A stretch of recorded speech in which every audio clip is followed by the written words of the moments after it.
Hello boxing fans, Chris here from CNBoxing.co.uk. Yep, it's Friday, which can only mean one thing, it's time for another weekly news report.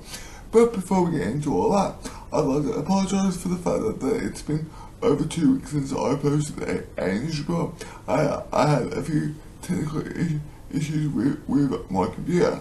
But anyway, that's enough about that. I suppose the biggest news this week was the announcement that came yesterday that Dillian Whyte will take on Joseph Parker at the O2 Arena on the 28th of July. This announcement actually came as a bit of a shock, because everybody thought, including me, that Dillian Whyte's next fight would be in some sort of eliminator, either for the IBF title or indeed Deontay Wilder's WBC title. But this fight does make a lot of sense for two reasons. One, they're both popular fighters, especially after their fight with Joshua.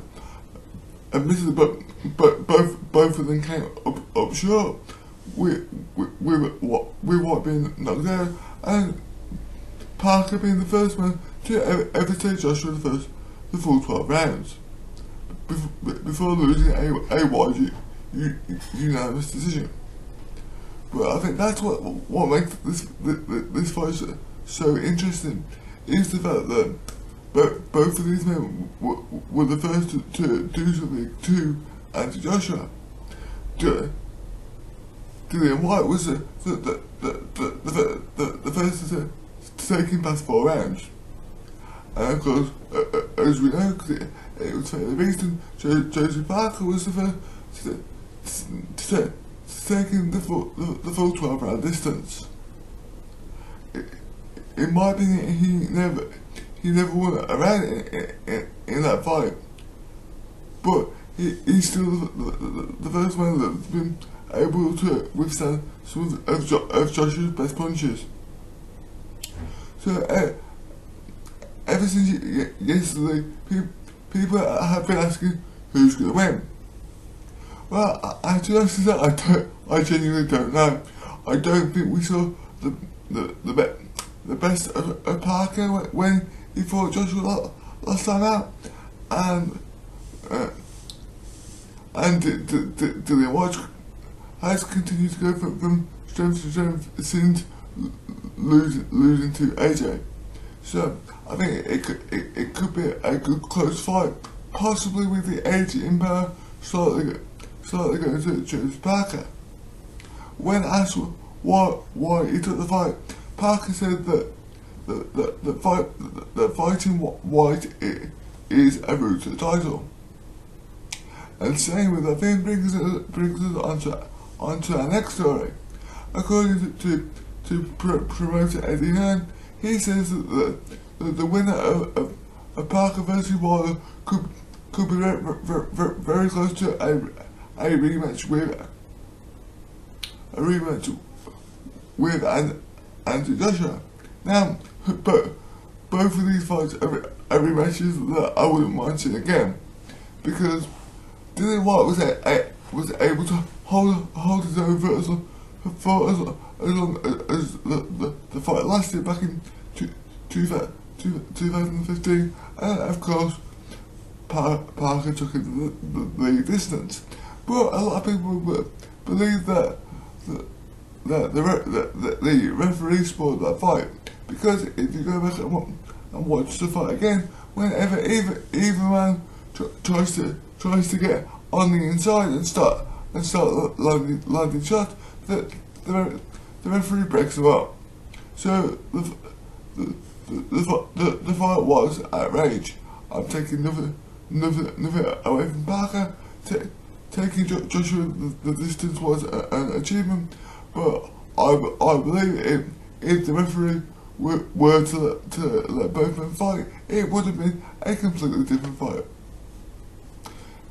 Anyway, so we'll have to wait and see on who's going to win that one and what happened afterwards. But staying with Anthony Joshua, he says that the Deontay Wilder deal must be realistic.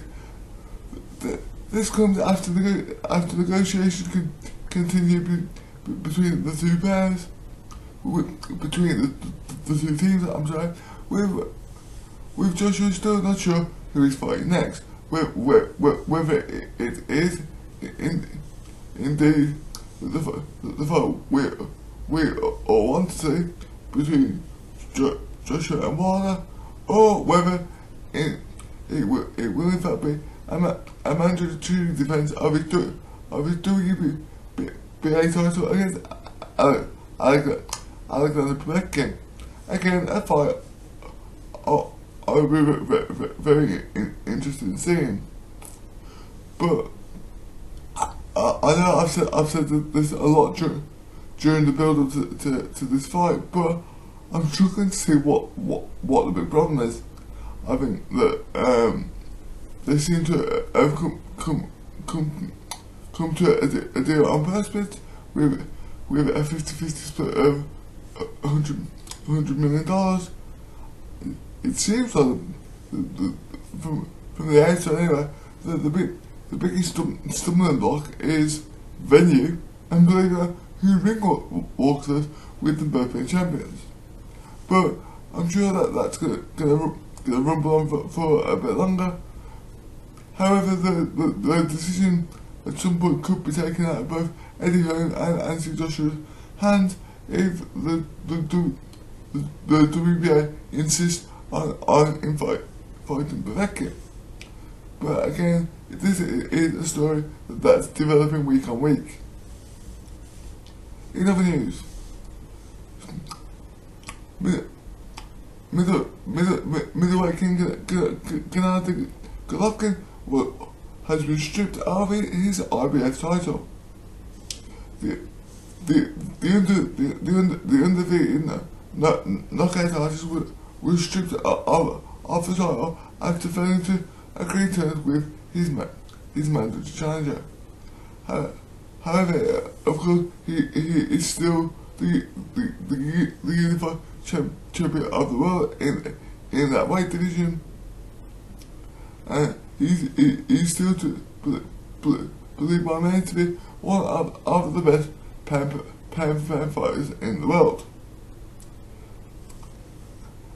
On Wednesday night, the young guns in boxing shot again at the Uccle Bethnal Green in another JDNXTGEN show, with two Commonwealth titles changing hands, with Lawrence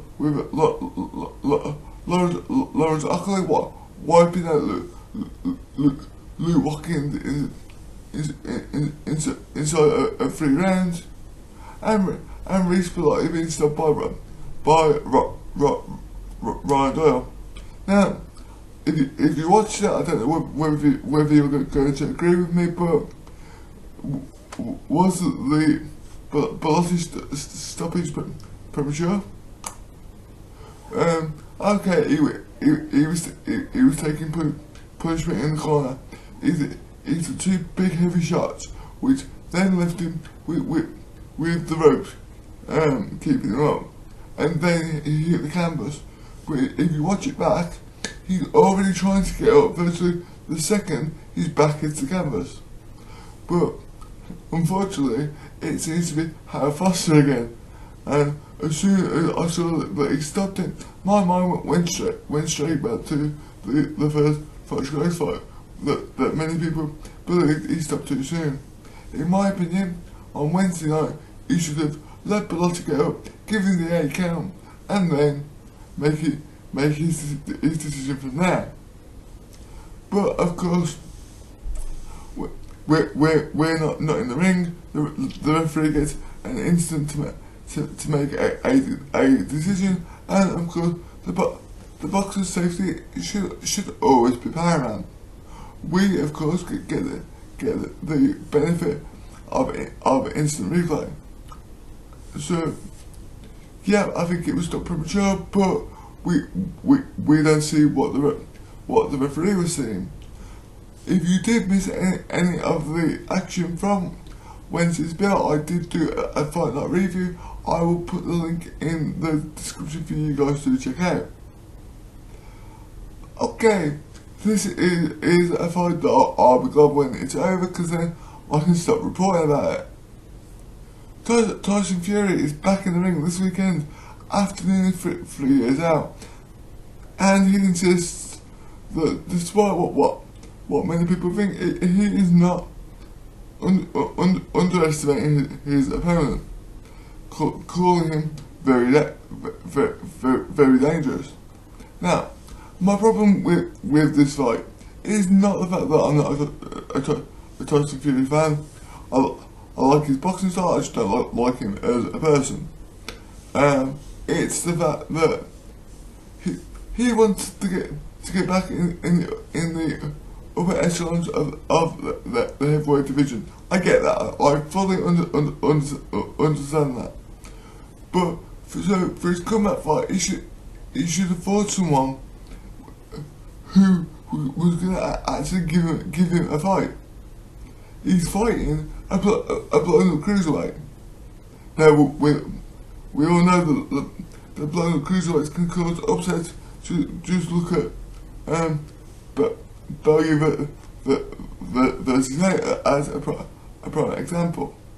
But I think he genuinely believes that if he beats his opponent on Saturday night, he's gonna instantly be put into the world title mix.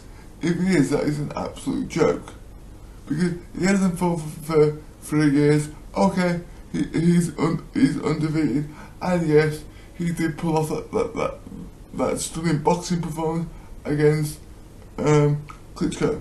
However, I think Klitschko did actually underestimate him.